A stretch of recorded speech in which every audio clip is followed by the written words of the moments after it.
localisé au nom de Jésus-Christ. Et que cette journée soit une journée bénie.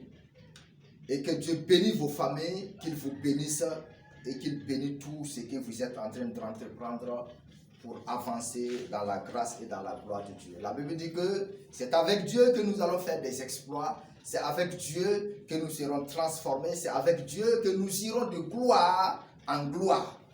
Et le Dieu Tout-Puissant, qui nous a connus avant la fondation du monde, qui nous connaît, qui sait ce que nous pouvons et ce que nous ne pouvons pas faire, il sait aussi nous donner la force, la capacité, afin de réaliser ses projets. La Bible dit que Dieu a ses projets qu'il a déjà fait avant la fondation du monde. Il dit dans Éphésiens que Dieu a préparé pour vous des bonnes œuvres et que vous devez et que nous devons les accomplir en Christ. Que le Dieu Tout-Puissant nous donne la capacité, l'onction nécessaire de réaliser les projets que lui-même a préparés avant la fondation du monde. Nous n'avons pas besoin de réaliser des projets que Dieu n'a pas préparés, mais nous avons simplement besoin de réaliser les projets que Dieu lui-même a préparés avant la fondation du monde. Les projets préparés par nous-mêmes sont des échecs. Les projets préparés par Satan, c'est des sacrilèges, mais c'est des projets préparés par Dieu qui sont des projets bénis, des projets de gloire, des projets d'élévation, des projets de grâce au nom de Jésus-Christ. Que Dieu nous donne cette capacité au nom puissant de Christ Jésus. Bien aimés, nous allons continuer notre enseignement sur les 3 niveaux de relation avec Dieu. Et je disais, avant de continuer les 3 niveaux de relation avec Dieu, nous avons quand même besoin de comprendre qu'avant de rentrer dans les 3 niveaux de relation avec Dieu, on était quelqu'un, on était des hommes qui avaient des relations avec des démons, on était des hommes et des femmes qui avaient des relations avec Satan, on était des hommes et des femmes qui avaient des relations avec des hommes démoniaques, donc esclaves, on était esclaves de ce sang. Et si nous regardons dans l'enseignement que Jésus a donné, dans Jean chapitre 8, nous allons seulement brocher parce qu'on ne peut pas faire de longues lectures, parce que cela va nous compliquer, et donc l'explication. Mais si nous regardons dans Jean chapitre 8, nous pouvons voir quelques passages. Rapidement, et nous allons poursuivre. Nous allons voir quelques deux versets. Et nous allons voir Jean chapitre 8, le verset 34 et le verset 35. 34 et 35, nous allons lire que les 2 versets, mais quand même nous allons expliquer quand même un certain nombre de choses. Il dit, en vérité, je vous le dis. Leur répliqua Jésus. Quiconque se livre au péché est esclave du péché. Le verset 35, il dit, or l'esclave ne demeure pas toujours dans la maison. Le fils y demeure toujours.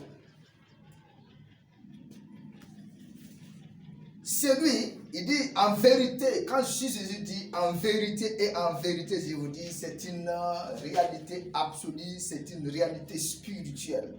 Il dit en vérité et en vérité, je vous le dis. Leur répliqua Jésus, quiconque se livre au péché est esclave du péché. Or, la Bible dit que le salaire du péché, c'est la mort. Le salaire, si tu te livres, si tu es esclave du péché, le péché va te payer quelque chose. Ce que le péché te payera dans Romains chapitre 6, le verset 23, il dit, oh, le salaire du péché, c'est la mort. Le salaire du péché, c'est la mort. Et Jésus en enseignant ici, il dit, en vérité et en vérité, je vous le déclare, je vous le dis, je vous le fais savoir, je vous le fais comprendre que celui qui se livre au péché est esclave du péché. Or, le péché est organisé par Satan. Le péché est planifié par Satan. Le péché est préparé par Satan. Les gens pensent qu'ils sont libres. ceux qui pêchent là, ils pensent qu'ils sont libres. Je fais ce que je veux. Je bois ce que je veux. Je mange ce que je veux. Je vais où je veux. Et c'est des péchés. Ils pensent qu'ils sont libres. Ils pensent qu'ils font ce qu'ils veulent. Ils ne savent pas qu'ils sont esclaves de quelqu'un. Ils sont esclaves de quelque chose qu'on appelle le péché. C'est des esclaves. C'est des esclaves. Si tu te livres au péché, tu es un esclave du péché. On avait parlé des points sur lesquels Satan utilise pour détruire les hommes. Quiconque se livre au péché est esclave du péché. Il travaille pour le péché. Il travaille pour le péché.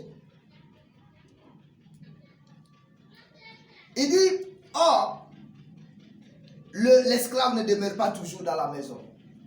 Bien aimé, si tu es dans la maison de Dieu, si tu es dans le ministère, tu es dans le sacerdoce, si tu es chrétien dans l'église et que tu te livres au péché, sache bien que tu ne vas pas toujours demeurer là. Ce sont ces genres de personnes-là qui créent des problèmes au ministère, qui créent des problèmes aux pasteurs, qui créent des problèmes à leurs frères autour, parce que c'est des faux frères, c'est des esclaves de Satan, et ils sont là, leur maître c'est Satan, ils travaillent pour Satan, tandis que les autres dans la même église travaillent et sont esclaves du Christ, esclaves de la vie éternelle. Et c'est les deux oppositions dans les églises, dans les assemblées, dans les familles. Ce sont ces deux entités qui se battent, qui se combattent et qui se déchirent. Et c'est toujours comme ça et ce sera toujours comme ça. Mais Dieu veut que nous soyons esclaves de la vie éternelle, esclaves du Christ. Nous sommes esclaves du Christ. Et l'apôtre Paul avait le plaisir de déclarer cela. Je suis esclave du Christ. Je suis esclave du Christ. Je marche pour Christ. Je parle pour Christ. Je parle pour Christ. Je presse pour Christ. Je vis pour Christ.